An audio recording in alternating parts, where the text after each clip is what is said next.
premier, c'est Alain Juppé, maire de Bordeaux. Le deuxième, Gérard Collomb, maire PS de Lyon. Troisième, Martine Aubry, maire PS de Lille, avec à la fois un côté un peu attendu finalement dans ce classement. C'est des gens qu'on s'attendait à voir premier, mais qui valident un petit peu également la démarche qu'on avait engagée, qui était une première. Donc on ne savait pas exactement ce sur quoi on allait déboucher. On a été plutôt rassurés en voyant les résultats.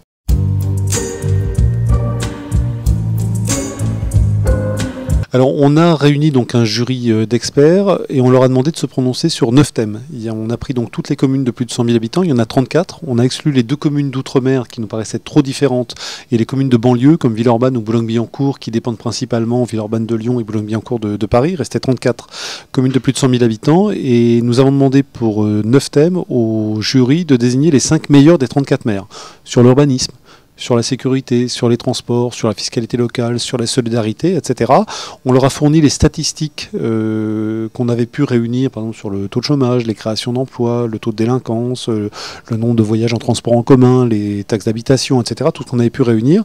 Mais ensuite, il y a vraiment eu un débat entre les membres du jury qui s'appuyait sur leur expérience locale, leur connaissance du terrain. Il y a eu des débats un peu vifs. Ce qui m'a rassuré aussi, par exemple, c'est que j'ai vu des gens plutôt marqués à gauche défendre des maires de droite et des gens plutôt marqués à droite défendre des maires de gauche. Donc on voyait bien qu'on avait une bataille d'experts, si je peux dire, au bon sens du terme, parfois un consensus sur Alain Juppé, par exemple, on a très vite senti qu'il serait bien classé, a fortiori, et donc chacun votait à bulletin secret pour 5 personnes.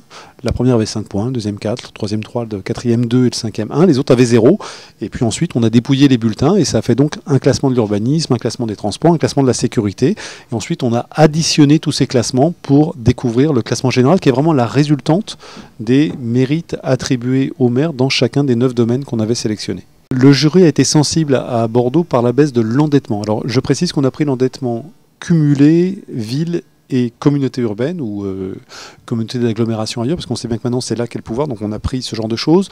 On a observé d'ailleurs, c'était très frappant, que la plupart des maires ont fait très attention à maintenir les taux de taxes d'habitation et taux de fiscalité et de taux sur le foncier bâti.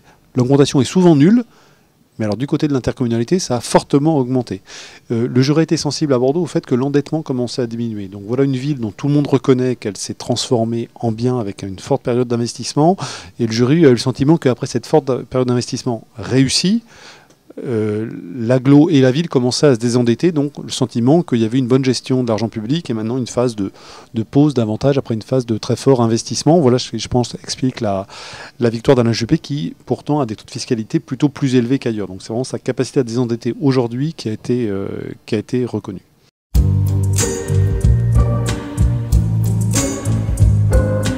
On a réuni 18 personnes, on a veillé à ce qu'il y ait un strict équilibre droite-gauche, avec quelqu'un étiqueté à droite comme Jean-Pierre Raffarin, par exemple, l'ancien Premier ministre, quelqu'un d'étiqueté à gauche comme Bernadette Laclais, qui est la maire PS de Chambéry, qui est une ville qui fait moins de 100 000 habitants, puisque notre palmarès portait uniquement sur les villes de plus de 100 000 habitants, donc il ne fallait pas que ce soit un maire directement concerné, évidemment. Nous avons pris également des observateurs ou des praticiens de la France et de la France des villes, comme l'architecte Jean-Michel Villemotte, le sociologue Jean Viard, le politologue Roland Quérol, l'ancien président de l'association des maires de France, Jean-Paul Delevoye, qui est maintenant médiateur. Voilà, on a pris donc des personnalités qui connaissent bien le territoire en veillant à ce qu'elles aient une bonne répartition droite-gauche et une variété des profils.